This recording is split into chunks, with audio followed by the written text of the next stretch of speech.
Scenes, Casey, absolute scenes. Hello, everybody. It's Jed Mushu, MMAfighting.com. But you know that because you're on the YouTube channel. It's the post-fight press conference stream. You just missed Sugar Sean O'Malley. But you got me. You got E. Casey Leiden. And we're here to talk about UFC 288, which just went down. And Casey, we're going to hop right into it because I don't know when someone's coming back. It'll be in just a moment. But the news is breaking. I've got breaking news. Frank, play the music. Breaking news is that Bilal Muhammad is here, the #1 welterweight contender in the world. Let's listen in. All right.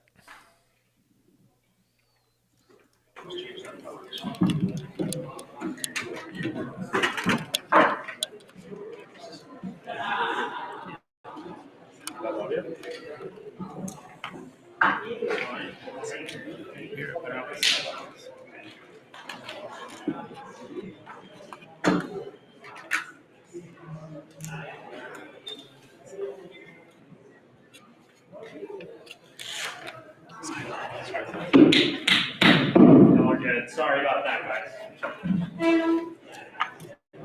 Sam, we good? Yeah, we're good. Well, what up? Congrats, man. Obviously, hard-fought victory, short notice and everything. Just give us your immediate thoughts on what happened tonight. My immediate thoughts were, I told you guys, I'm the best welterweight in the world, and to go out there and beat a guy like Gilbert Burns, 3 weeks notice, coming off Ramadan. You guys have no idea what we've been through to get here, but I love my team, love my crew, and I know with our faith in ourselves and our faith in God, we get through anything. So tell us about what you went through, because there's a lot of the Twitter investigative journalists looking at you stepping off the scale and walking into the arena tonight, maybe a limp. Did you come into this fight injured? Yeah, I mean, you go into every fight a little bit injured, especially a 3-week notice fight. You're like wanting to rush into stuff, and you get right into hard training, and then you go through a couple things. But like I said, there's nothing that was going to stop me from walking to this case tonight. There's nothing that was going to stop me from not doing it. Because this is my chance. This is my moment to prove to the world and show the world what I'm capable of doing. And to do that, I know that there was no pulling out. There was nothing like, oh man, you know what, never mind. It was like, once I made a decision, we had to go through with it, and thank God we got through it. So looking ahead, who do you think you're going to be fighting for the welterweight title?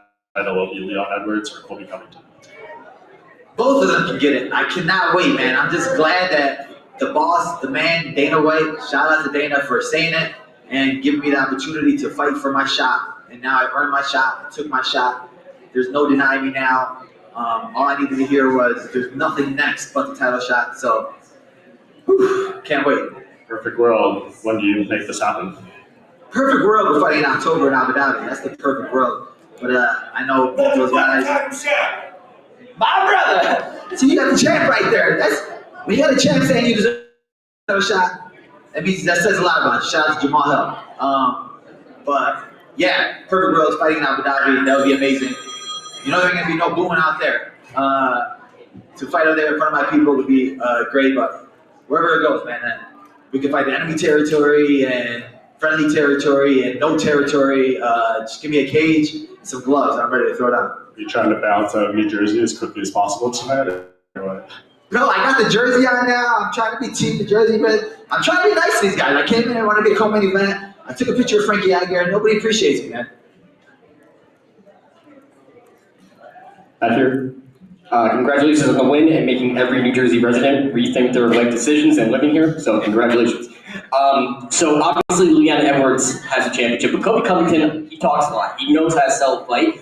You know how to sell a fight, and as telling by the press conference of how entertaining you were, would you, for selfish reasons, would you say maybe I want that fight with Colby Covington? 2 marketable guys, 2 guys that know how to talk, shoot that jive, and have that entertaining build up going into the fight.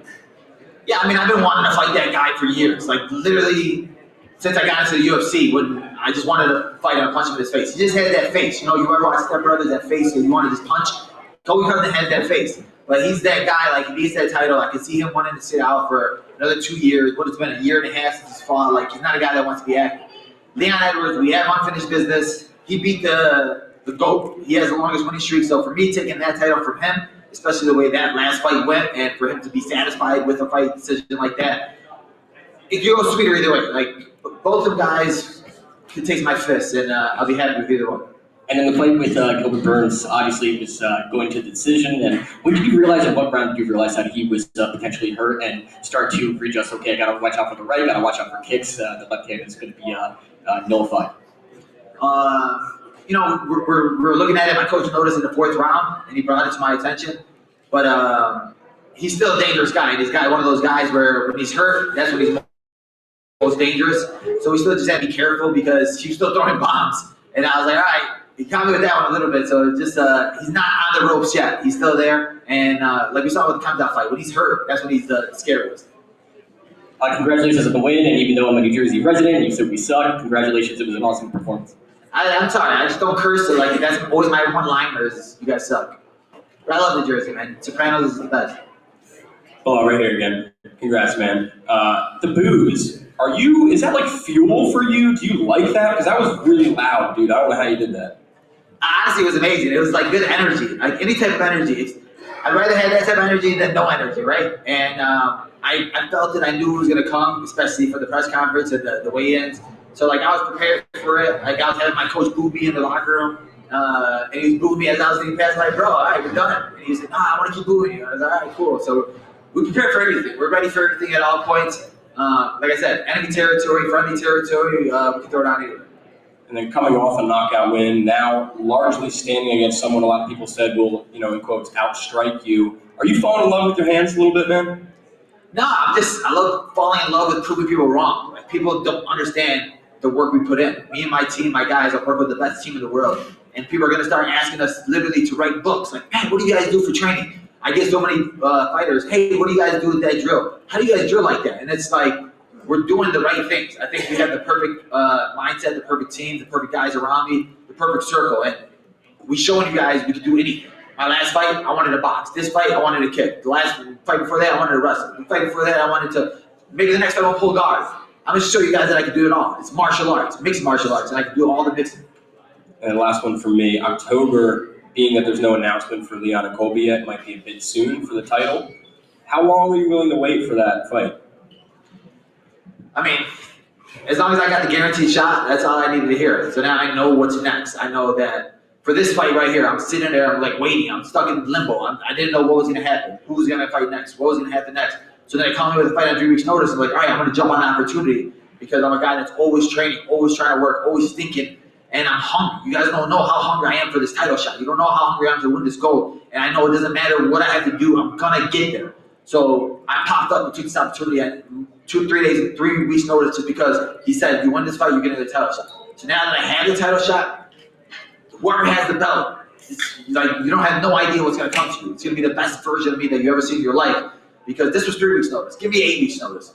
Give me 12 weeks notice. So it's going to be harder for them guys. So if I'm them, I want to fight right away and then get a quick turnaround right away so they don't have to deal with the best version of me. 2 more questions. Quick version over here on your far left, Muhammad. Far left, keep looking left. All right. Quick question for you about the output from Gilbert. It seemed a little slow in the early rounds, and obviously he got hurt and didn't pick up. But were you at all surprised that he wasn't throwing a whole lot more than he was? No, I think my team did a good job of reading what we wanted to do. We wanted to attack the body hard with the left kick. And when people go in there and they feel my left kick, it hurts. And they don't want to throw off. And I caught him a couple times where he threw his big overhand and I caught him with a body kick. And I think that me switching stances, it made him overthink the process.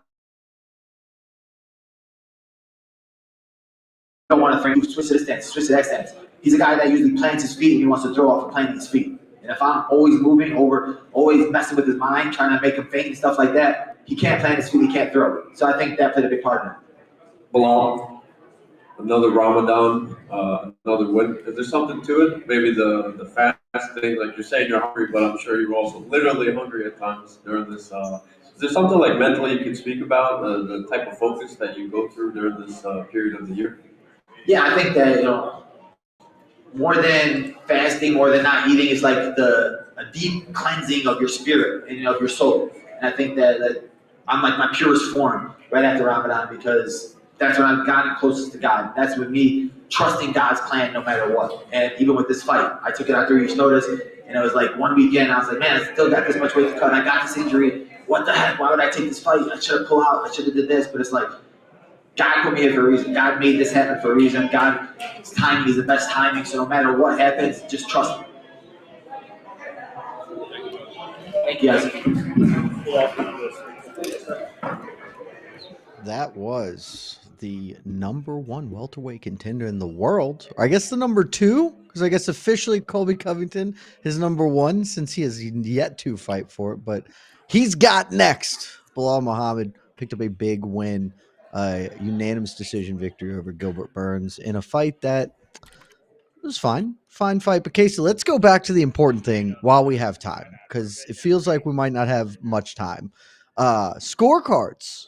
Wild stuff, Casey. Judge in the main event. Casey, are you saying something? Yeah, let me pop it up on the screen. Perfect. Oh, that's gigantic. Yeah. All right, there you go. No, that's great. Everyone can Yeah. see it. The one to note here, split decision win for Aljamain Sterling in the main event, but the one to note is Derek Cleary in the middle. 48-47 Sterling. On its face, that's a fine scorecard. Until you look, he gave round 5 to Aljamain Sterling. I would argue the clearest round of the whole fight went to Aljamain Sterling, and Absolutely. it is for that reason that we heard and still, because had Derek Cleary not been a crazy person, Henry Cejudo would be your bantamweight champion. Casey, let's jump right into it. Bad score, right? Very bad never score, mind, but because we've got Dana White on the mic. Out. The gate was 5.12 million, highest grossing sporting event in the arena's history. Fight of the night was Mosvar versus Lopez, and performance of the night went to Yana Frivola. They all won 50,000. What's up, buddy? Obviously, Dana, fun main event, technical main event, close main event. How did you score it in the final fight of the night? Yeah, I mean, I had Aljo winning the fight. Yeah, but still close, right? Very close fight, yeah. What did you think of Henry's performance after 3 years away from the Incredible. Cage? Yeah, you know, I'm a big believer in ring rust, and you know, not only did he fight 5 tough rounds against a guy much bigger than him, you know, yeah, he looked good. And then for Aljamain, it looked like initially Henry might have the wrestling advantage, but Aljo was able to take his back a couple of times, get the hooks in. What was your reaction? Yeah, one of the things that impresses me about Henry Cejudo is, like the Marias fight, after the first round, I said, ooh, Henry's in trouble tonight. And then he makes these adjustments and comes back in the second round and looks unbelievable. So, yeah, I thought both guys fought a hell of a fight.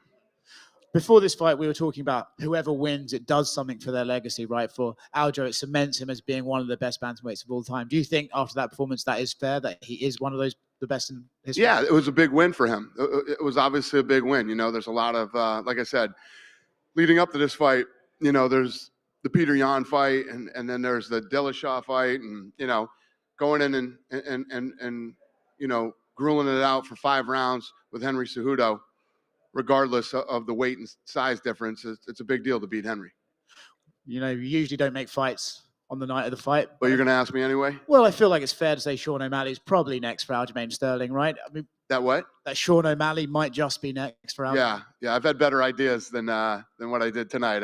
Not a great idea, but yes, he's next. When you bring him into the cage and they have the face-off, and then you slowly see it start to escalate with Merab, do you just think, I should? Yeah, it was a bad idea. Do we have any sort of timeline on when we'd like to do that fight? Yeah, probably August. Okay. In Boston? Probably. Okay, cool. Gilbert Burns, Bilal Muhammad. Bilal got the win. Gilbert looked to be fighting kind of injured. I'm curious of your reaction to that fight. Yeah, he had a tear in his shoulder. I think it was that first scramble on the ground there when he took him down, and he's got a tear. Yeah. And we're safe to say Bilal is fighting the winner of Leon versus Colby.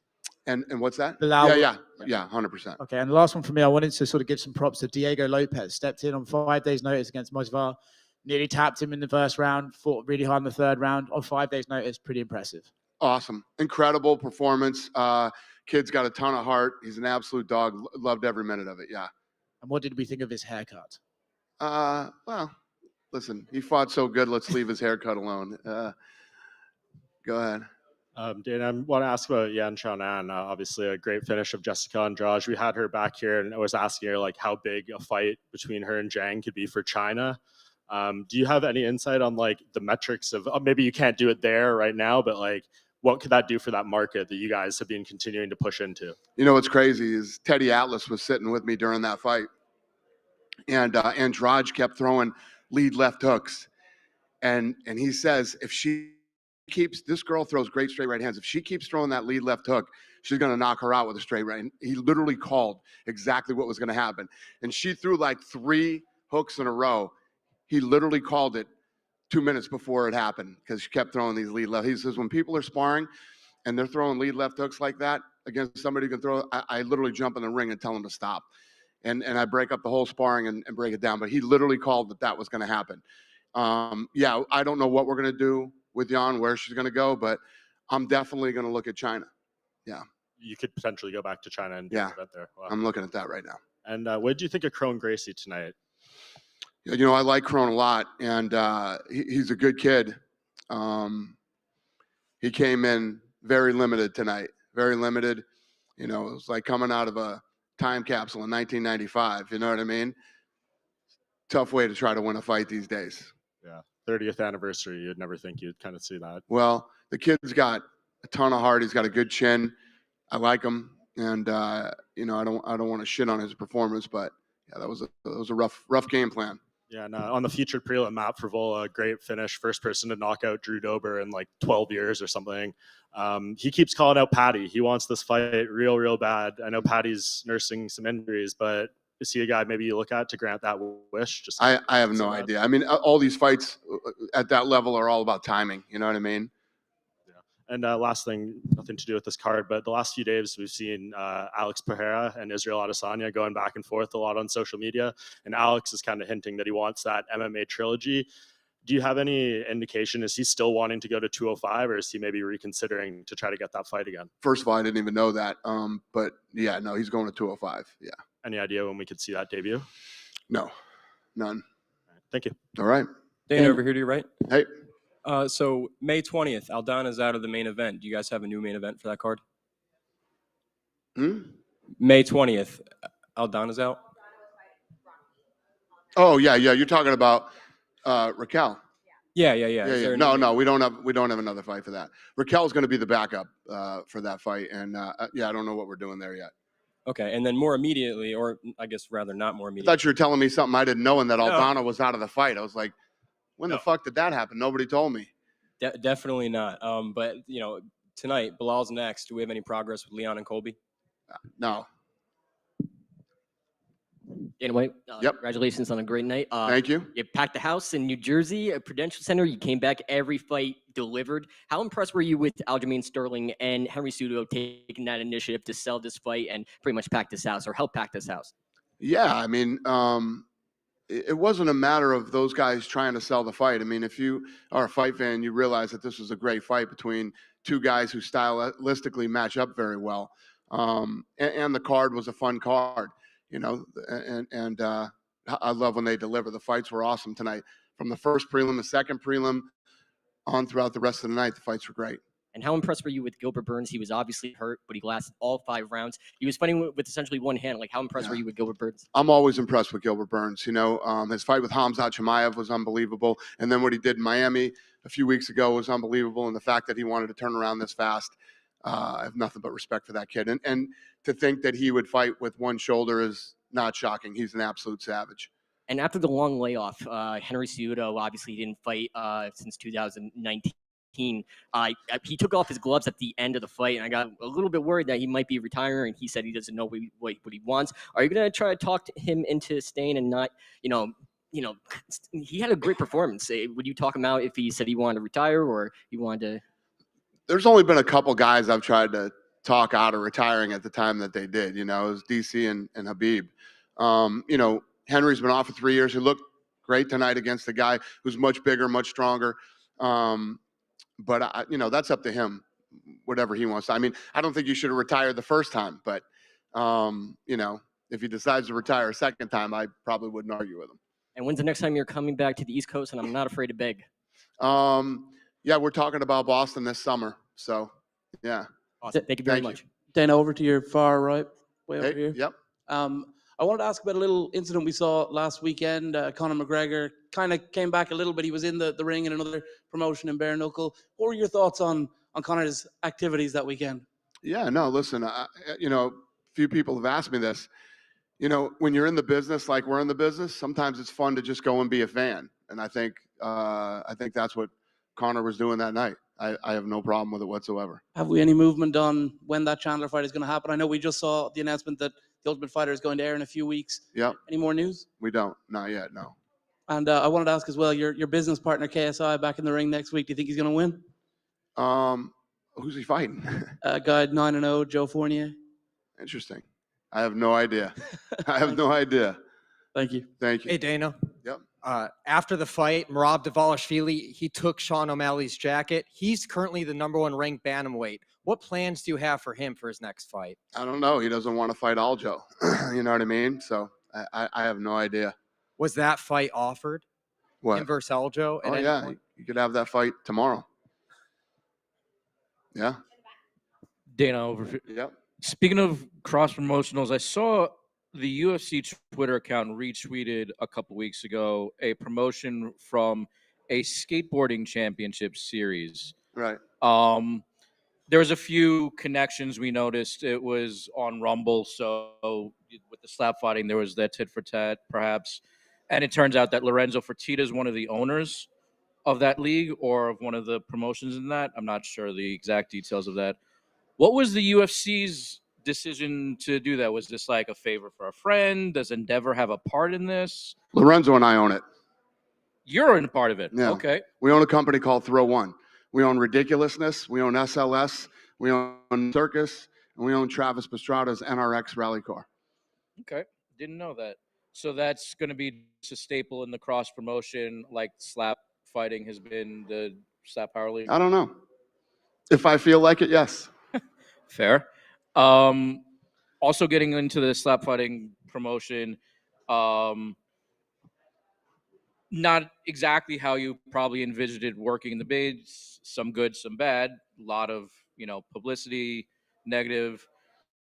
Your own issues as well. How is this playing forward into the next season? We saw promotions of it on there. It's been incredible.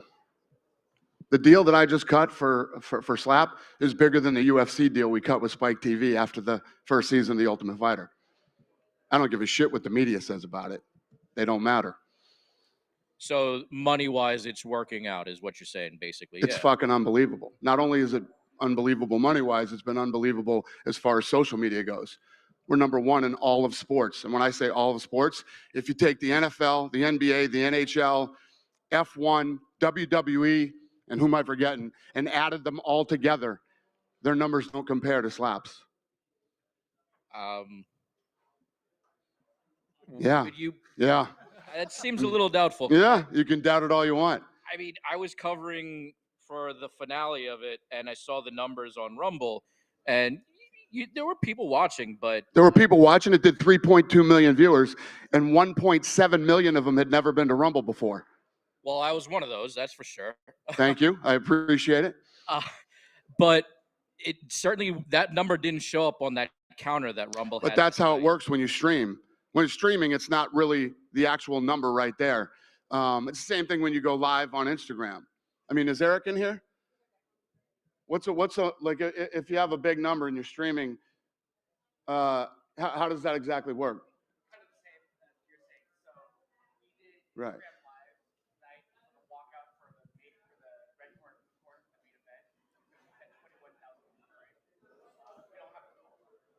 Yeah. So he was saying 21,000 concurrents. What's a massive number when you're streaming? I mean, we were the biggest stream on a Saturday for Slap. The good thing is that most of you guys don't understand social media and how it works. And what publication are you from? MMA Mania. Okay. I'll give you the numbers on Slap that were done by a third party that does this. We didn't pull the numbers. These guys are like the Nielsen's numbers for social media. We destroy everything in sports with Power Slap. Okay. And are you at all concerned that some of it is perhaps, and this is, I'll apologize in advance because it sounds a little rude, but No, some go, of it fire might be- away. some of it might be laughing at, not with kind of a deal, like bad publicity being, Yeah. you know, Do you think I give a shit? that's I why just I pulled. just asked. I just did a deal that's bigger than the UFC did when they went on Spike TV. I don't give a shit who's laughing. You know who's laughing? This guy. There you go. That's who's laughing. That answered my question. Thank you. No, my pleasure. Dana, right here, just second row on your left. Yeah. Just wondering your thoughts on the atmosphere tonight in Newark and the fight week in general, and do you want to come back here? Yeah, it was awesome. You know, it's been a while since we've been here. We'll be in Atlantic City next. We'll be back in Jersey, and we're doing Atlantic City next. So we have a great relationship with the governor here. He's been awesome to us, and yeah, can't wait. And then my other question is about Movsar Evloev. He got a good win in a close fight against Diego Lopez. Can you just talk about him, his potential, and what you think about him all around? Yeah, no, he's a stud, man. Let me tell you what, that arm bar was deep and that knee bar was deep. And, you know, he fought out of both of those. And, you know, he's 17-0 now. And I'm excited to see him. Top 10, see where he ends up on Tuesday after the media, you know, does their thing. Thank you. Yeah, thank you. Dana, congratulations on another fabulous card in the New York City area. November at the Garden has become a staple, but you've done 3 events in the last 9 months in the area. Any plans to go back to Long Island, maybe Brooklyn, maybe Newark, to do 2 events in this area once a year? What's the question? Any plans to do multiple events in the New York area outside of outside of Jersey? In New York, you mean? The New York area. Yeah. Madison Square Garden is absolutely. Atlantic City, MSG, and yeah, I don't. Other than that, I don't know right now. But those 2 for sure. Okay, and a quick point. Aljo mentioned perhaps going to the Caribbean, having a King of the Islands thing. What do you think about going to the Caribbean? I think that sounds fun, but highly unlikely. Yeah, I bet you my entire staff will want to work that event, but I don't know if it's going to happen. Aljo said the same thing. Yeah, I would love it. Thank you, sir. Dana, question. buddy. Henry was just so close tonight. Great main event. If he does stay, I know you guys had a brief conversation in the cage. If he does stay, what do you need to? It's hard to say, but two wins, 1 win, and he's right back in the title contention. How do you see his path if he doesn't retire? It is tough to say. It would, you know, depend on who he fought, what weight class he was in, how he did. I mean, there's just a lot of ifs on something like that. But you know, coming off a 3-year layoff like he has, you know, and again, when you think about what an incredible athlete Henry Cejudo is, and he's coming off a 3-year layoff, and you look at this tough fight he was in tonight. And then you look at John Jones and what John Jones did. That's why you just can't really say it enough how special and how incredible John. I know you asked me about Henry, and I flipped this whole thing into a John Jones, but it's just so true. And one of the things about Jones too, for some reason I was thinking about this tonight during the fight, and like when he fought Alexander Gustafsson, it was the first time he'd ever been taken into deep water, and you know. John outside the cage didn't make all the best decisions, and who knows how hard he really trained for that fight or what he was doing before that fight. But to dog it out the way that he did, it's just like you think about all the fights that happen, and you think about the stuff that John Jones does. It's pretty special. I didn't answer your question, but this is where we ended up. Sorry. Dana, right down the middle over here. We haven't had an update on either Rose Namajunas or Dustin Poirier in a while. Do you have anything planned for them in the coming months? Not off the top of my head, no. Thank you. Thank you. You guys done with me? Go ahead, sir. So this is the first time we've had Aljamain Sterling as the headliner of a pay-per-view or really of any event. How do you feel about him as carrying an event here? That's hilarious. Yeah, I mean, it was sold out, highest grossing event in the arena's history, sporting event. You know, it was good. It was good. It was a good fight. I mean, people knew stylistically. I mean, the crowd, it's in his hometown and people were cheering for Henry. I don't know, but yeah, you know, at the end of the day, no matter what anybody thinks of either one of these guys, the one thing you did know that it would be a damn good fight. one thing he's been trying to do for many years, as you know, is trying to get a fight in New York, and he's had some issues with the commissions and the medicals and that kind of thing. Is that something that you can kind of work with the commission for to try and kind of expedite things in any meaningful way to kind of, because he fights everywhere else? Yeah.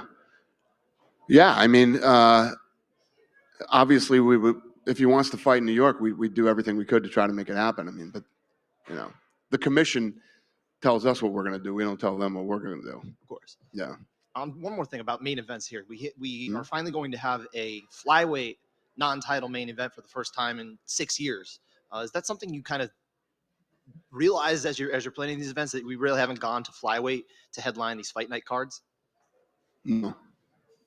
Never crossed my mind at all. There's a lot of demand for these fights. People like the flyweights. They're exciting. They're fun. Is that something you might think about planning more in the future? What is your question? I'm confused by this. To have more flyweight, headliners and that kind of thing, especially on fight night cards. Sure. All right. All right. Yeah, just 2 quick follow-ups. Yeah.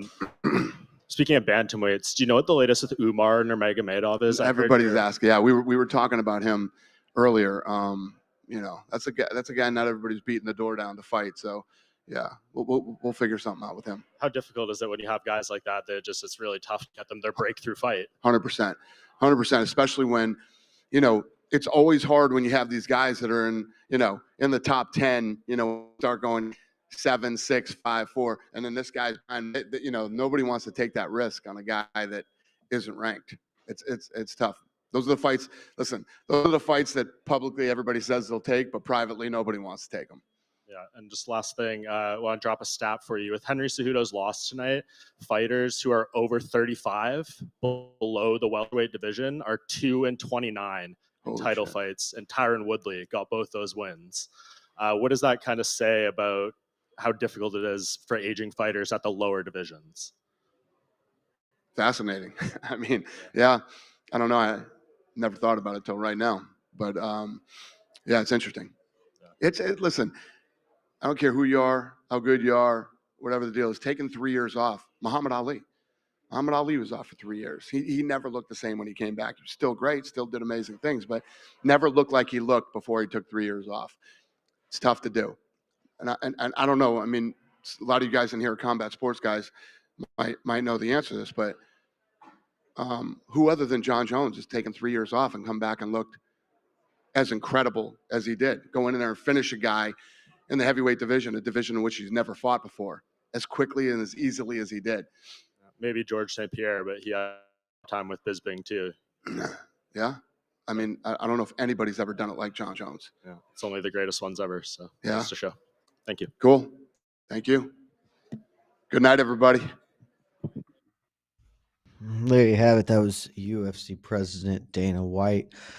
Just getting into all sorts of tomfoolery, Casey. And now it's back to us. And speaking of tomfoolery, let's talk about it before the next fighter comes. Those power slap numbers. We got to talk about those power slap numbers. Apparently, numbers. Bigger than all soccer. Other sports, all other sports combined. All the sports, all the tennis balls, golf balls, baseball bats, feels tennis like rackets. A lot. I just got to say, assuming those numbers are true, and I'm not here to say they're not, assuming those numbers are true, it's a great business model. If you're pulling that kind of numbers with the pay that those gentlemen are getting, you have struck gold. But let's talk about more salient things like the fist fights that happened tonight. Because ostensibly, never mind. Let's talk to Henry Cejudo, Triple C. He's up.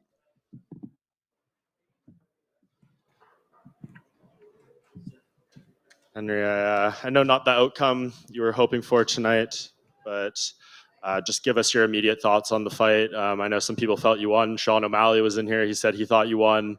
Did you feel you won? Sure, why not?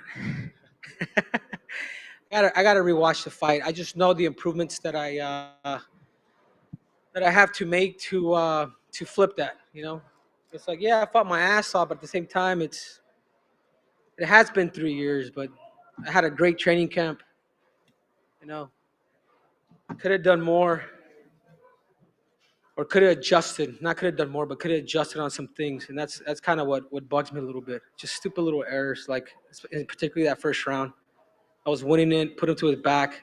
I just allowed him to kind of steal it at the very end. And I mean, there's a lot of people who think that I won. I mean, I don't know. You tell me. I mean, typically the way I see it, if I don't dominate, like, just it's just hard, man. I'm such a fucking competitor, man. I don't think people realize that. Like, to me, it's all or nothing. If I'm not first, I'm fucking last. You Fair know? play. I know there was some moments of success, but you kind of said there, like, do you think in some of those sequences, if you didn't have the 3 years, like before when you were fighting, would you have been a little sharper there? Do you think the time off had a lot to do with it? Because I know you feel you're a smarter fighter now, but was the execution just not there? Probably. Like, even when I retired, after I won the Olympics, I retired for 3 years. It was incredible, the fact that I made it all the way I made it all the way to the semifinals at the Olympic trials against the #1 guy in the world, and I missed the Olympic team by that much. I only had like maybe 7, 8 matches of competition, but just to like take it there. You know, sometimes you make your own bed, and that's what happens. You know, I got to go back and really think about what is it that I want to do, because I'm out to chase greatness, man. I'm just not out here just to fight, man. Just to hear the crowd roar. You guys tell me, good job. Oh, I think you won. Like, my dream is to just reach mountains that nobody's ever climbed. And I think, and that's partially why I take my resume that serious, and that's probably why I even started the shtick, because I am proud of it. You know, can I say it? The Olympic champ, the flyweight champ, the bantamweight champion of the world, the greatest combat athlete of all time. Like, that's you know, this is the stuff that motivates me. And I mean, it is what it is, man. I will say this, man. Aljo was awkward as hell, dude. Like, he was like, I now understand the funk. I thought it was just his breath, or the fact that it was probably a little smelly, but the dude was he is a little awkward in there. If you don't have those right guys to mimic him, it's different. It's just different, because he's a freestyler. Like, he's just he's out there making adjustments on the move, or he's just moving just to move, or he's doing certain things just to do, and it'll mess with you a little bit. What do you think? I know, and when you talked to Rogan in there, you said you're kind of internally conflicted. It's been a few more minutes, not too long, but if you had to bet right now, do we see you fight ever again?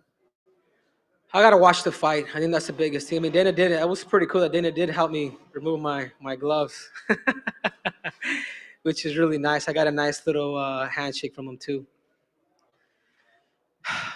I don't know, man. I gotta lay back. You know, my wife's pregnant. Like, we're getting ready to have another kid, and even these last 2 to 3 months, like, not being able to give my kid that attention that I get. I'm a good father, man. I love spending time with my kid. I love playing with them, and it's just like cutting weight, not holding her, kind of neglecting that, like just having a lot of my training partners play with her. It's almost like those are the stuff that maybe to a lot of people, maybe a lot of you guys don't give a fuck, but to me, the time with my kid means the world to me, especially the fact that I have another one on the way.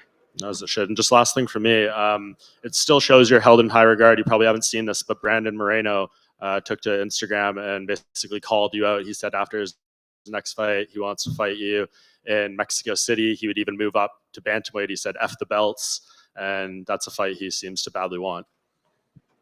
I guess now everybody wants a piece of me, huh? Yeah, I guess we'll talk about it. I mean, money talks. If the UFC wants to put it together and there's a nice little budget in for both of us, I ain't doing it in Mexico, though. Hell no. We can do it here in America or something like that, but I'm not opposed to any of that. Not to just immediately start building your next fight, but what exactly is the issue for people who don't know between you and Brandon? We were friends at one point. He even lived with me for a minute, and got him on the Ultimate Fighter show. That didn't plan out. That didn't work out. We picked him. We tried to pick him second due to the way the stats work in the team stuff. He ended up going to the other team. He ended up training with Benavidez, and we just became unfriends. You know what I'm saying? But we were close at one point. But that's the last that I'm thinking of. Like I'm after gold, man. Like my biggest thing was to sincerely beat Aljo, fight O'Malley, and then go after Volkanovski. If I had a close fight, a close split decision with Aljo, I mean, what I had planned with Volkanovski is just like, fuck, man. You know, it hurts me. That's what burns. It's not that Aljo fight. You know what I'm saying? It's the fact that what I had already premeditated.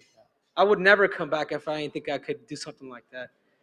Losing in a split decision where a lot of people think that I won, it's just like, I don't know, man. It's I'm a little confused, man. I'm a little pissed, and I'm a little, you know. Anybody think that I won here? You guys can be sincere, man. I did. From what I understand, everyone cage side saw it closer to your way, and then people online and watching the broadcast saw it closer to his way. So I don't know what we can do with that, but. Well, if Dana wants to give me another title shot, maybe I'll do that. But if not, I'm just gonna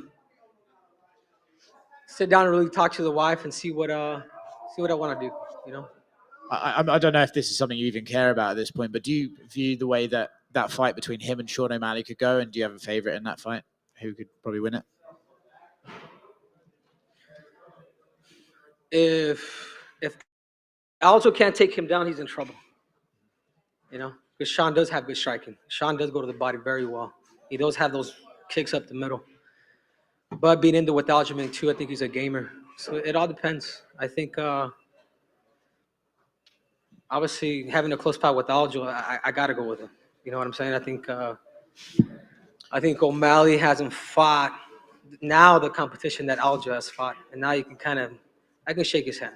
You know what I'm saying? I can be like, hey, salute. I mean, not to just throw options at you, and this will be the last one for me. I mean, they have a problem with Merab in that he can't fight for the title. Maybe you could go take care of that problem for them. You beat his teammate, you get a rematch right away. Hey, I love the storylines you guys are giving me. Okay. I'm gonna take some time. I'm gonna take some time and just talk to Ali, talk to my management, and then it opens up a lot of doors because you also have a lot of other killers too. You know, with Sanhagen and you know, Umar. Like depends what can kind of come together. And I'm not sure if you'd had time to see this, but Conor McGregor posted a video to his Twitter offering you some advice for your next fight, telling you maybe you should switch stances and it'll go better your way, and offering you some coaching tips. Man, Conor McGregor don't got shit on my resume. That's all I gotta say. You know, he's been stopped after a 3-year layoff. What I was able to do and compete, and then hearing the boos from the crowd once you know, they announced the winner. I mean, that says a lot to me. But there's still levels, and I still know that I could get better too. But guys, like even like, you know, selling this fight, like it's okay, man. Bring the hate. Maybe it'll motivate me. You know, I'm not one of these guys that was just like, yeah, I'm a little pissed because I hate losing, but I love it. So thank you, Connor. Henry, way over to your right here, Henry. I wanted to Hey, sorry about that joke too last time. It was just too good, man. You can't be asking how much I weighed, man. It was a good joke. I appreciated it. You know, I wanted to ask about that crowd reaction. Were you surprised at times to hear that Henry? Yeah. I mean, I think Aljo might be the real heel, dude. I thought I was a heel for a minute. I mean, I'm confused in that sense too. And when it comes to Conor's messages, one of the things that he has said is that he believes I mean, you talked about your resume. He was quite critical of your resume. He said 16-2 in MMA. He said you're a novice in the game. What's your response to that? Yeah. I do have, you know, for the amount of fights that I do have, I haven't been fighting like a lot of these other guys. You know, it just shows the levels of where I could get to. I mean, but look at the people who I've beaten. Nope, C-O-R-Y. Demetrius, TJ, you know what I mean? Dominic Cruz. You know, after a 3-year layoff, I had a split, you know, I lost to a split decision to the current champ now. If I decide to make this run, I will reclaim that belt again. You know? But like I said before, like my goal was to go up to 145 pounds. Like that's kind of where I draw the line. You know? Thank you. Henry, over here. Si tuvieras que decir un porcentaje hoy, ¿dónde piensas que regresarías? ¿135 o 145, pensando a lo mejor en construir esa idea que tenías de ir por el tercer cinturón? Repita la pregunta. Si tuvieras que decir un porcentaje hoy, ¿de dónde pensarías que regresa? ¿135 o 145 pensando en ese tercer cinturón? No, pues siento, es difícil man, pensar en eso ahorita, ¿sí me entiendes? Después de una derrota, o sea, usted tiene un chingo de fe en mí. Y yo también, solo que, cuando pierdes es difícil de tener ese ánimo, ¿sí me entiendes? Especialmente de todo lo que pasó y eso. Ahorita no estoy pensando en eso, la verdad. Quiero ver la pelea, quiero ver cómo me fue y mi mujer está embarazada ahorita. Ya te dije que lo vamos a ir a la Ciudad de México por un tiempito para vivir. Y estar ahí, ¿sí me entiendes? O sea, lo más importante para mí es mi familia. Yo he hecho ese deporte desde los 11 años a los 63 a lo máximo. Y logré todo lo que yo quería lograr. I'm going to repeat this, man. Guys, I've been doing this shit since age 11 to age 33 at the highest levels and won everything I've ever desired to do. I'm not out here for the fucking crowds. I'm not out here. Even though I portray that on the cameras, I'm not out here. Yeah, I may flex on it. I'm out here to make history. And if I can't make history, I'm not doing this shit. Like that's how much of a competitor I am. I just telling my coach, like, yeah, you won. But I didn't win. The belt's not around my waist. And I just gotta talk to my family, talk to my wife, and then just take it from there. It has nothing to do with anybody. It has nothing to do with ego. It just has to do with me. It's like trying to climb Mount Everest and you don't do it. You either do it or you don't. That's it. Sé que no has visto el post de Brandon, pero puso una foto que yo les tomé en tu cuarto en UFC 196 cuando ibas a pelear con Demetrius. Te gustan mucho los storylines y sí sería, digo, no lo construiste así, pero terminó siendo como una pelea que la gente quiere ver. Sí, claro. Yo sé las cosas que yo necesito hacer en esta pelea, cómo ajustar y todo eso. Si yo regreso a pelear, va a haber una diferente versión conmigo. Yo sé las cosas que yo hice mal. Yo sé también las cosas que también hice bien. Primeramente, Brandon, Alexander Pantoja la va a ganar. Yo sé de eso. La verdad, para mí eso no me importa. Yo estoy aquí para ganar títulos mundiales. Si no es todo, man, si no es todo, no es nada para mí. ¿Sí me entiendes? Son cosas que necesito pensarlas, man. ¿Sí me entiendes? Enséñame el billete y tal vez. Gracias, Henry. Triple C. You think I want Schmo? Be honest. You're my friend.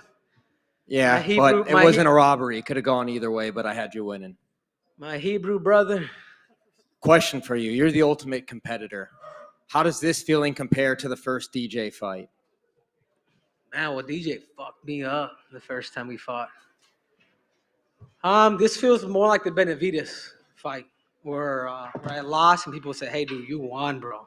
Like, I feel that feeling again. But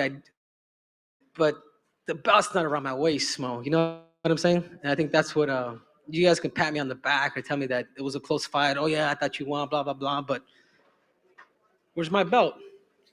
You're always adjusting and changing things, taking it fight to fight. Is there anything you would have done differently? I know it's fresh in your mind, but is there anything you would have done differently leading up to this fight if you could have done it over again?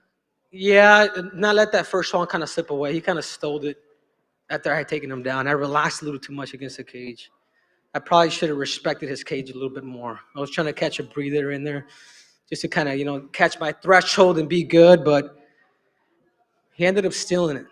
Little things like that, man, that kind of bother me because that's the stuff that I hit on people, And lastly, now that he has a victory over you, where would you put Aljamain Sterling amongst the all-time bantamweights in UFC history? Yeah, he beat the Triple C. Put him at number one. You have to, man. I mean, look at the people that he's beaten already. Henry over Unless they give us a rematch. There we go. Question for you, Henry, on your left, far left. The counter wrestling was excellent. He wasn't able to get in any real shots on you. You were able to stuff, I think, pretty much all of them, or at least made him had to chain a few things. I noticed you weren't doing a whole lot of offensive wrestling, initiating the wrestling exchanges. Was that on purpose, or did that was the flow of the fight? Was it game plan? How'd that play out? No, because I noticed that Aljamain, he likes to take breathers, like when he's on bottom. If you even notice when I was on top of him, like I made him get up. I'm like, because he'll do certain things where he'll be on bottom and he'll just chill out. He'll just hang. He'll stall out there. So to me, it was like I was gonna start with the takedowns if I was able to fatigue him and really break him down, and then bring the takedowns in, and then really get on top of him and start hurting him. But if I wasn't doing that, I got to keep it on my feet because it's not enough, because he will catch his breather. So that's kind of more of where the game plan was kind of going for me, just adjusting. And I wanted to break him down first before I started really picking up and bringing that wrestling in. And I wasn't doing that. What do you mean by that? I didn't hurt him enough to really do that. So take my chances on my feet to really solidify something or win the rounds out. Like I said, man, he'll catch his breathers. Like I've seen it with Jan, and I've seen it with a lot of these other fighters. Would perhaps a breather not maybe have won you around? For him? For you, won you around. If you're on top and he's just stalling out. I just didn't know how I just didn't know how the rounds were. I got to go back and rewatch that fight. Like everything's kind of fucking a blur a little bit. Henry over here. Congratulations on a tremendous performance, especially 3 years away. You looked like you never stepped away. Is it hard being the competitor that you are to see the positives? I mean, you guys packed this house, sold out crowd, broke records. You performed like you didn't take a step away from the cage. Is it hard to see the positives right now, just being the competitor that you are? Yeah, it is hard. It is hard. It is hard. But like I said, man, I got to go back, rewatch that fight, and just take it from there. I know there's a better version to me, but take risks, man. Go in there and try to scrap. Like the only thing I can promise is my best, and my best wasn't enough. I ran to your buddy Nick, and we were getting lost in the arena trying to find his floor seats. But nevertheless, we talked. It just seems like you're a perfectionist. You get to the highest level of the sport, wrestling, and MMA, being that perfectionist. Is this going to just take time for you to get acclimated to? You're a perfectionist, obviously being a father, a husband, like living this life and navigating these new steps in life that you have taken. Is it just going to take time just to balance everything out and find a way to be a perfectionist in all these different areas of your life, especially being a newfound father? Yeah, and it is different. And there's one thing that I will say that I never planned on doing is fighting when I had kids. Because to be the best in the world is you have to be so selfish. And when I'm in fight camp, you have to be so selfish, like all about you. To me, it was a bit different with the family. But there's no excuse, you know what I'm saying? Because there's love and there's other motivations that comes with that. But that's kind of where I stand. Anyway, who got the bonus? Did we get a bonus or no? No. Thank you. Henry, you were talking about the Benavidez fight before. How long did it take you to kind of process that defeat? Which you obviously kind of have people saying, okay, we think you won, but you didn't feel like you won. How long did it take you to process that? And do you think that maybe it'll play out similarly for you here? Yeah, maybe. I just think because it's been 3 years and I've been able to help a lot of people, do some amazing things and make certain adjustments for them, that it's been, it's just different, man. It's like you can't serve two masters, and I have to make that decision, because if I'm in full time if I'm going to do this, then I'm in full time, or I just can't do both. Like I said, guys, like my biggest thing is I want it all. If I can't have it all, I don't want none of it. And I mean that. You were talking about earlier in the week, you guys were planning on doing some stuff in the city, maybe go get some pizza, that kind of thing. Is this the type of thing where maybe you change plans, or are you still going to try and do some family stuff and try to get out there and move away from this, at least temporarily? Yeah, of course, man. Like I owe it to my wife. I owe it to my family. I'm going to Brazil here in a few days. We're gonna enjoy the city a little bit. Pizza might be a little bitter, but we're gonna enjoy it. Thank you. Henry, just got one for you on your left. So I know there was a lot of talk about the grappling between him and D3 and all that stuff. But once you got in there and now that it's done, can you just talk about how close of a matchup it really was? Those grappling exchanges were pretty nice to see and really close. Yeah, what were the takedown ratios? I don't even know. I don't know the stats off the top of my head. I'll pull it up right now. I think that'll help.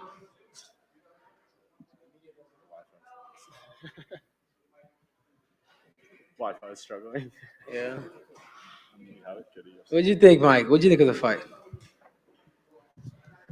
Cage side, I thought you were up 3-1 going into the fifth, but that was only one angle, no replays, anything like that. So it's kind of hard to see. But that first round was very close, and I think the back take was a big piece of it. Takedowns, he was credited with 4, you were credited with 3. Okay. He had 135 significant strikes, you had 99.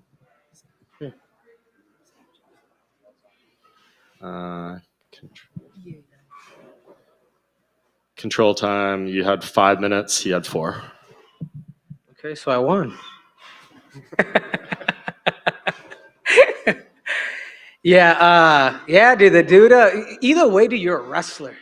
You know what I'm saying? Like, he was able, of course, dude, you know, if he was able to, and he did say something, if I'm able to lock my hands, it's different. And then I felt that, I'm just like, fuck. You know what I mean? Like, I shouldn't have taken it there. I should have just, you know, could have defended a little earlier rather than just kind of just hanging out. Because sometimes I'll leave people there so they can carry my weight to fatigue them. You know, and I'll do that, and that's from wrestling all these years. But he was able to kind of carry that gas tank, you know, and I think that's where it was at for him. It was his threshold. I wasn't expecting him to continue to keep coming like that. Did a good job, dude. Did a good job. You Hey, know? Triple C, back here. Quick one for me. They just posted the scorecard, and in the 5th round, the same judge that scored your fight against Joseph Benavidez for Benavidez was the one that scored it for Aljo in the 5th round.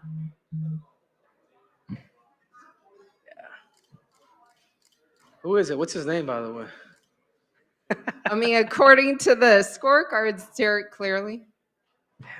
He's got something. I don't know if I owe him money. I don't know what. I just don't know, guys. I mean, it is what it is. I got to rewatch that fight, and then if they want to give me another title shot, let's do it. Yeah, thank you guys so much, dude. I really appreciate it, man. You know, I try to try to make everything entertaining, dude. And I appreciate you guys. I really do, man. Sincerely, it's been 3 years, and it's since I come back. But coming back, I'm just like, man, you guys are diehards too, man, just like us. So I appreciate each and every one of you. I'm out. That was Henry Cejudo, Triple C. The king of cringe is no more, Casey. He was What's up that? Going odd kayfabe. vibes. Odd vibes. If that was Chael Sonnen, he would have just said, "I won that fight," and yeah. Yeah, or he would have just been like happier. Chael was always very good about being happy, even in defeat. Whereas Henry, it was just interesting. It was one of the more interesting post-fight pressers I've seen in a while. Of, hey, did I win? You guys tell me I won. Somebody tell me I won, right? Like and we got to the Derek Cleary thing way late. I thought that would be very early in the. And we came at it at a weird angle too, with the Joseph Benavidez thing. It was like that was like what? Good fact to know. I didn't know that, but yeah, just a very interesting feel from Henry Cejudo. It sounds like he isn't retiring. I mean, maybe he ultimately will choose to do that, but he did perk up a little bit at the talk of Merab. And Merab. I'm a bit surprised he hasn't gone heavy on the rematch just in general, even though he's not going to get it. Certainly not immediately. The full steam ahead on Sean O'Malley, and then looks like win or lose, Aljo's out. So I would have thought he'd push a little heavier on that, but he did perk up a little bit from Merab, and that frankly solves a problem for the UFC because they don't have anything to do with Merab. So that makes a pretty good number one contender bout. You pair the two of them together, they fight the winner of Aljo and O'Malley, unless of course Merab and Aljo win, in which case Merab fights for the vacant belt against Corey Sandhagen. I did it. I did the job. Yeah. I think the really big factor is going to be just the whatever check they're going to write for Cejudo. That's really comes down to, I think. I'm sure Cejudo would fight Merab no issues as long as there's enough zeros in that check, And I think that's I think he wants whatever he got paid tonight. I figure he won't identical, for a contender match. And and he would deserve it. Well, yeah. I mean, they always deserve it, but they always deserve it. Deserves got nothing to do with it. I apologize. You know I apologize. I know that word should be thrown away here, but I think they could sell him. I think they could sell him on it. Even maybe getting a little bit of a pay cut by saying, "Hey, you're fighting Merab, and it's a number one contender bout," because that's, he. I think he's going to go home. I think he's going to realize how close he was to reclaiming just one bad scorecard away. Or one better round away. Not even a whole bad scorecard. Like Derek Cleary ruined his life there. So I think we're going to see him again. But, so I think it's really interesting with the scorecards beyond what how the judges scored it. So I'm going by the great website MMA Decisions. MMA Decisions, fantastic website. So I'm not going to count them all, but I'm going to go ahead and say about 25 media members all had it for Sterling. 2 of them had it for Cejudo. And that's why I kind of figured. But within the fans, though, the fans have 50, basically a split, 50%, 51% having Cejudo winning. But is Cejudo that much of a fan favorite? No. You're coming at this from a point of positivity. People hate Aljamain Sterling. They hate Cejudo less, I guess.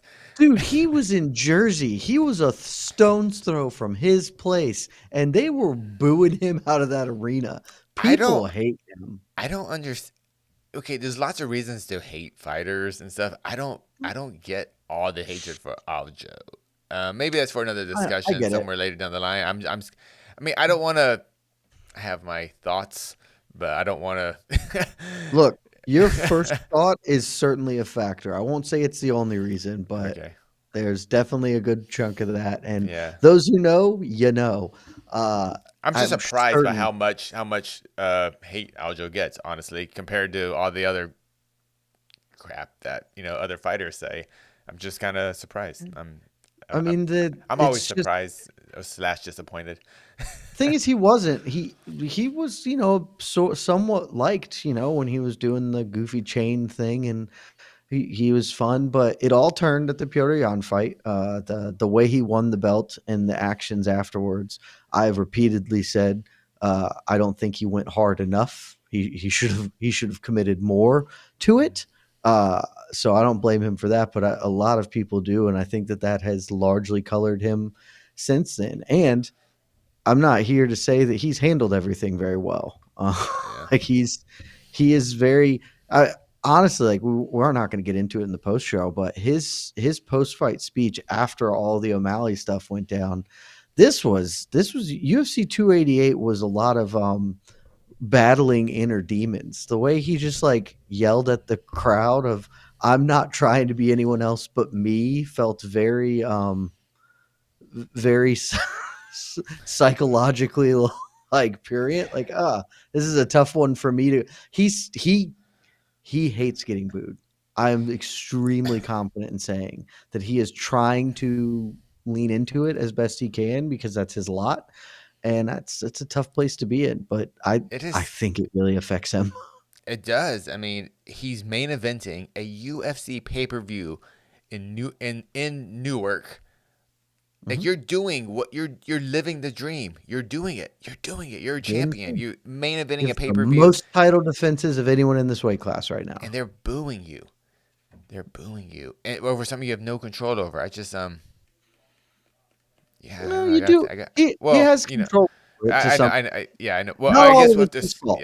Yeah, I'm definitely saying not all of it's his fault, but he puts on some airs at some points in time, and not, it's him. I think it's him just trying to grapple with it, and that on top of some other things, some that he can control, some that he can't. Just, I think it makes him a relatively unappealing package for a lot of the fan base, and I get it. I don't agree with it all the way. There's some things I do. He's not my favorite fighter, certainly, but I will also say maybe the most. I feel like they're booing maybe him. the toughest run for a dominant what? one. They're one of the toughest runs for a Mount Rushmore type bantamweight, almost. Yeah, and just all the outcomes. But let's hear from the man himself, because we've got a belt up there, which means Aljamain Sterling, and still your UFC bantamweight champion, is about to make his way in a lovely suit. Let's hear from the champ. Let me guess. No one else. Aljo, you've had a few obviously milestone victories in your career, but I've got to imagine that this one in New Jersey feels as sweet as any of the rest of them. This one in New Jersey is definitely the sweetest for multiple reasons. My first main event, taking on a legend, someone so accomplished like Henry Cejudo is not an easy task, man. Like, yeah, we both do YouTube channels and we analyze and break down fights, but dude, the guy is freaking smart.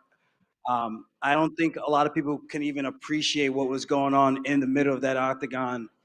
Both of us making adjustments to each other's adjustments. It was a high-level physical chess match, and thankfully, I think I came out just a little bit better, and maybe that means my YouTube channel is a little bit better.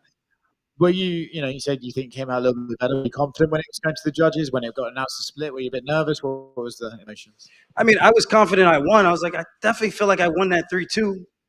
But at the same time, I was like, you just never know, man. Like, people give ring generalship to the guy who's just walking and making a mean face. And it's like the other guy's circling around you, dancing around you, making you look silly, you're missing, and they give it to the other guy because he came forward. I'm like, that doesn't score. Scoring fights is literally doing damage. If I'm dancing around you, I'm using my footwork, and you can't touch me, that's me controlling the octagon. If you are cutting me off as you're pressuring me, and I'm on the backside of the cage, and you're landing shots, you're controlling the octagon, you're controlling the action. But that's not what happened tonight, So, close fight, but I definitely thought I won and edged it out. In my personal opinion, I know there's going to be some critics out there saying, "Oh, once again, he has a controversy. He didn't really win that." Man, it's SMD. Bro. Get used to this fake. It's not going anywhere, guys. It's not.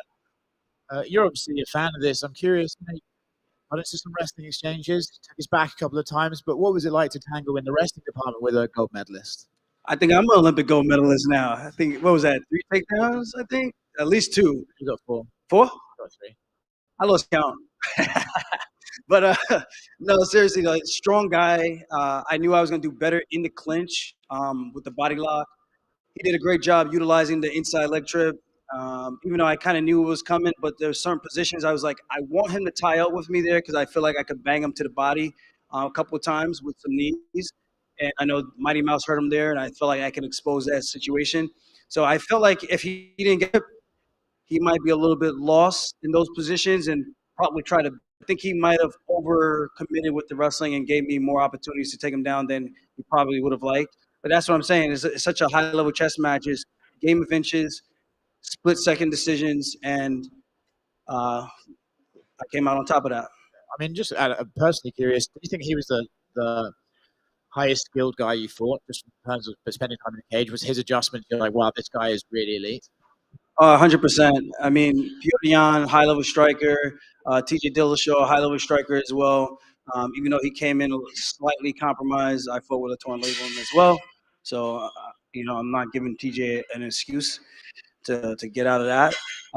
But Henry came prepared, and that's why this matchup. There was no excuses. No one's going to come in here and as soon as the fight's over, I banged up my toe and I couldn't move the right way. And shut up, man. Nobody wants to hear that. We all have opinions. We all have excuses. And don't stink. Nobody wants to hear that, So, like I said, highly skilled guy. I came out on top. most wins in the bantamweight division. Yeah, I don't even like tooting my own horn, but the records speak for themselves. I've been saying this for a long time. People can keep doubting me, but I've only had 3 opponents that were not ranked in my entire career that I fought, and I think it was in my win streak that I fought. Yeah, 3 of them that weren't ranked. So I think it's about time people start putting some respect on my name. Next up, Sean O'Malley. You had your in-cage face-off. Is able to take anything out of that, and they look like they want. Or Dana was saying he would like to see it maybe August in Boston, if that's something that will work for you. Thoughts on Sean O'Malley? My thoughts on Sean O'Malley is that motherfucker is frail. Frail. You think if I could take down a short, stocky guy like Henry, who's actually a gold medalist and has good takedown defense, what am I going to do to Sean O'Malley? Like, let's be honest here, guys. Like, yeah, he's been promised the title shot. He opted not to take the title shot and gave Henry a chance to come back and chase history. I beat Henry. Now there's no more running. You know, you either want to swim with the big boys or you don't. If not, get the fuck out of the pool or go up a weight class or some shit. Don't keep sitting around here talking and barking and not saddling it up and taking the opportunities that are given. This is what the sport's all about. You take the opportunities that are given to you. I guarantee you, we step in there. I think I fold that man in half in 1 round. It's just gonna. Same thing I did to Sandhagen. Go out there, pressure forward. He's gonna use his footwork. I'm gonna cut off the cage like I was just talking about. Eventually, he's gonna be on his back foot. Let him throw a stupid kick that I'm gonna catch. I'm gonna body lock him. I'm gonna fold him in half like a lawn chair, and that's gonna be the fight. Signed, sealed, delivered. Don't even need to see it now. Just give us the breakdown right here in front of you. Just that chaos and like a lot of people, something like him and Marab. Did it feel like it was close to getting out of control for a moment in the cage there afterwards? I don't know. I was in a different world. I was ready to jump on his back if I needed to. I think I might have tapped him and turned him around, or I don't even know what I did. I was just like, yo, don't fuck with my boy. That's pretty much it. Do you think he knows that you're the tougher fight for him? He tweeted out earlier today before the event, like, please, Henry, win this fight. Yeah, 100%. It's like you want to fight the guy who's 5'4" and you're 5'11". You're better stronger, ranger. It just makes more sense for him to fight Henry. Gives him the best opportunity to become a UFC champion. Styles make fights. Physicality makes fights. And that's what people have to do. You have to analyze the situation and break it down. And I think sometimes people just forget about all those things and they just look at, oh, he's so good. The Flash, his hair is colorful and he smokes weed. Dude, I smoke weed. Like, what the hell are we talking about? Like, you know what I mean? Definitely the tougher fight. Jiu-jitsu, wrestling. I can strike. My striking is very awkward. I will say, even with Henry, I thought I was going to piece him up with a couple of shots from the outside, and it didn't quite go that way. In my head, it looked a lot better as like reality versus what it looks like. So I know there's going to be some things I got to tighten up with that, especially going in there with a guy like O'Malley because he's had almost a year to make adjustments. But I'll be ready, and I'm not priding myself to be a striker. I am a grappler foremost. So if you have a problem with that, like Khabib says, his father's plan, I'm there with the purpose is to take you down and drown you, and that's it. Is it exciting to prepare for a fight where your opponent is more or less one-dimensional compared to these recent guys that you've been fighting who, have strong wrestling, jiu-jitsu, and striking? Is it more exciting? Yeah, and is it going to be maybe an easier camp, a more straightforward approach for you of what you need to do? And none of these camps are easy, man. I got some hammers that I train with, and it's a fight's a fight. Like, he could easily land a 1-2 that stings me right on the chin and put me down. And then, that's just what it is. It's a fist fight. Like, anything can happen in there. And I understand that. The last time I underestimated somebody, I was staring at the lights. And I don't even remember staring at the lights. I woke up in a hospital. I came to my senses in a hospital against Marlon Moraes. So I've been humbled by this sport. And I think O'Malley needs to be humbled again. I guess him breaking his foot against Cheeto, that wasn't enough for him. So I got to do it again to him. And just last thing from me, Henry was just in here before you. He feels maybe to watch back, and he seems very internally conflicted about what he's going to do in the future. What would be your advice, Jim? Do you think you should stick around and be part of this stacked division and work towards a rematch? Yeah, why not? I mean, the more big names, the more exciting it is for this division. And I think more people are going to want to gun for him to add his name to their resume. Henry's no easy out for anybody. He doesn't like cutting the weight down to 125. He was a thick boy in there. I think it'd be fun to have him around for sure.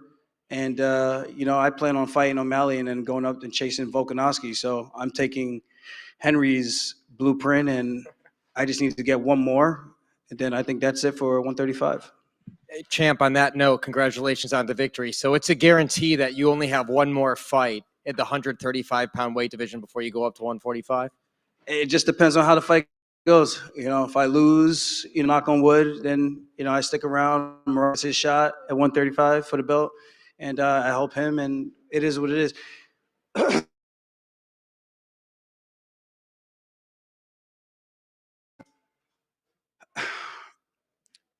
I make the weight, but the weight cut is not easy and it's not as fun going through the training camps when you have to make sure you're predominantly cutting weight when you could be skill building.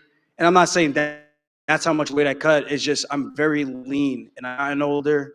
It makes it harder. 145 could be a breath of fresh life for me, and it can make it easier for me to fight more frequently. So that's kind of the way I'm looking at it. I could bulk up a little. Maybe I'm not fading in that fifth round as much as I'm doing now. I don't even think I really faded in the fifth round tonight. I think it was just Henry's energy and his demeanor to want to win that round really shine through. And I was kind of kicking myself about that because I wanted to dominate the fifth round and show my dominance. And I was really pissed about that. So that's one of the things. That's probably why I was a little more reluctant to celebrate, because I want to put a stamp on it, something kind of like a highlight or a cool ending to the fight, even like a Max Holloway thing, pointing to the ground, like let him go. Like I wanted that, but then he got the takedown, kept me against the cage. I was like, this is not the way I wanted the end of the fifth round to go. But it is what it is. A positive thing he said about you was you are the greatest bantamweight of all time. Asked him that. So when you hear that from Henry Cejudo, how does that make you feel? I appreciate it. I let the fans decide that, though. And it is what it is. I can't really. That's not for me to call. That's why I love sports, because everyone has a different opinion on who's the greatest and why they're the greatest, and that's up for interpretation. So I let fans decide on that. And for me, I know I'm up there. I know I'm in that conversation, and at the end of the day, I'm comfortable in my own skin. I don't need that for approval to feel self-worth. I'm happy. I accomplished a lot in this sport. I accomplished a lot in this division. I'm making history. My name's going to be in the history books for years to come, decades to come. And good luck to anybody out there who's going to try to chase that resume, because it's going to be very tough to beat.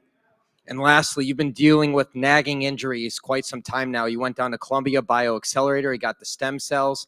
How are you feeling overall with this camp? And you think you have to need any surgeries or anything like that before the next fight?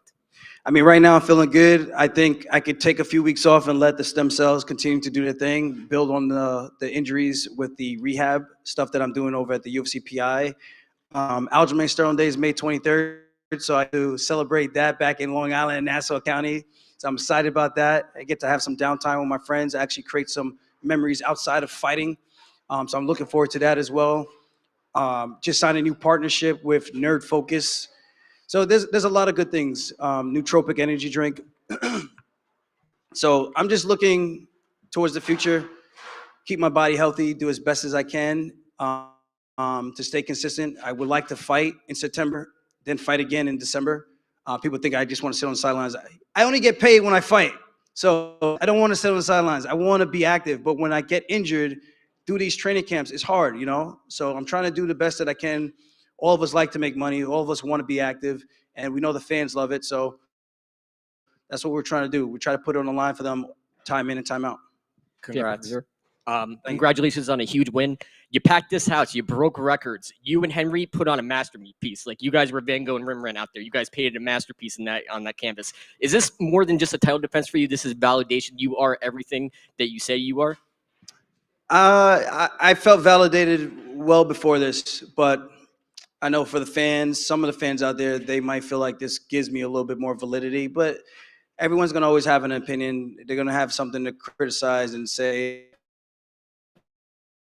hey, that's not for me to judge. It is what it is. What can I do? I wish someone to believe what I believe. If it's either you agree or you don't agree. I'm out here trying to chase something great. I'm out here really trying to do something with my life. And I'm not saying other people aren't.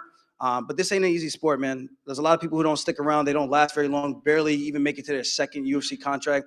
I've been here since 2014, and that says a lot. That says a lot about my resilience, says a lot about perseverance, just not quitting, giving up on yourself when the time gets tough. I lost 2 fights in a row, split decision to 2 in the top 10, and my job was on the line. You know, that after my very first contract going into the second one, after talking a whole lot of shit about wanting to fight, get paid, and then I lose 2 fights in a row. So that's how quickly things could change. I could be here one day, down here the next. So I don't take it for granted whatsoever. And I think that's what people should try to realize about life. Just don't take nothing for granted. Sure, go out there, chase the things that you want to do, and go get it, man. Don't let no one dictate or tell you what you can and cannot do, because if you do that your entire life, you'll never get nowhere. And if I listen to everyone else who said I was done, I had no chin and whatnot, you know, I'll just be back home just being a gym teacher and never knowing what I could have truly accomplished because I didn't chase my goals. Here I am today, 3 defenses in a row. Like, life is fucking good. Like, I had no idea I'd be here. Bought my mom a house, bought her a car. Like, life, this is icing on the cake for me. Like, thank you to the UFC staff for providing this opportunity for me to ever set out to do something like this. And gratitude is the biggest way of just showing signs of respect for me. And yeah, I might talk a little shit to my opponents, but at the end of the day, I know we're all chasing the same dreams. And like I said before, sometimes in the sport, you got to crush another man's dreams to accomplish your own. You showcase so much creativity and intelligence in there, and strategy. It seemed like, because some of it was just way over my head, some of the technique that you were showcasing, but what's the strategy to make sure that he didn't get that shot off? Because people stay out of the pocket, and that's what Henry uses, because people are afraid of the takedown. So, you know, he always keeps people at bay because they're afraid of the takedown. He's able to get shots off. What's the strategy from the great Ray Longo and the great Matt Serra and yourself to keep that pressure on? And how soon were you able to make adjustments? And did you have a plan B and plan C in case that didn't work? Yeah, I always have a plan B and plan C. You got to be able to adjust. And I think coming into this fight, collectively, we all knew, like, if I get the fight to the ground, he's fucked. But, you know, for the most part, I didn't really get to do too much on the ground because of the timing of when I got the takedowns. So it was just more so trying to be creative and taking too much damage and inflicting as much as I can to try to outpoint where I can outpoint. And if I could get the takedown, try to do as much damage as I can. And in the clinch, beat him up in the clinch, being the bigger, heavier guy, longer guy. I know he had some trouble with Mighty Mouse in the clinch position. And I felt my range and my length, being able to just lift my knees, attack the body, I'll be able to beat him up in those positions. And that's what we did tonight. So collectively, we all have like our ideas that we think about, which can be the keys to victory. And that's just kind of the way we go. Like at this stage of the game, if these fighters aren't taking notes, that's a sad thing. You have to be able to adjust in the middle of the fight. If you can't make adjustments, good luck, because it is hard, man. You get to the top, you don't get here by accident. You have to be one of those guys who can flip the switch up in literally split seconds and make reads.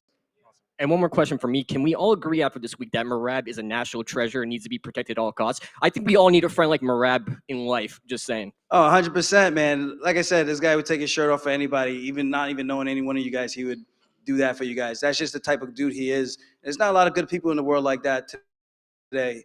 I think sometimes people forget, like, even though, you know, we fight this kind of a rough, savage sport, but we're still human at the end of the day. And he's like a prime example of what it's like to be outside of the cage.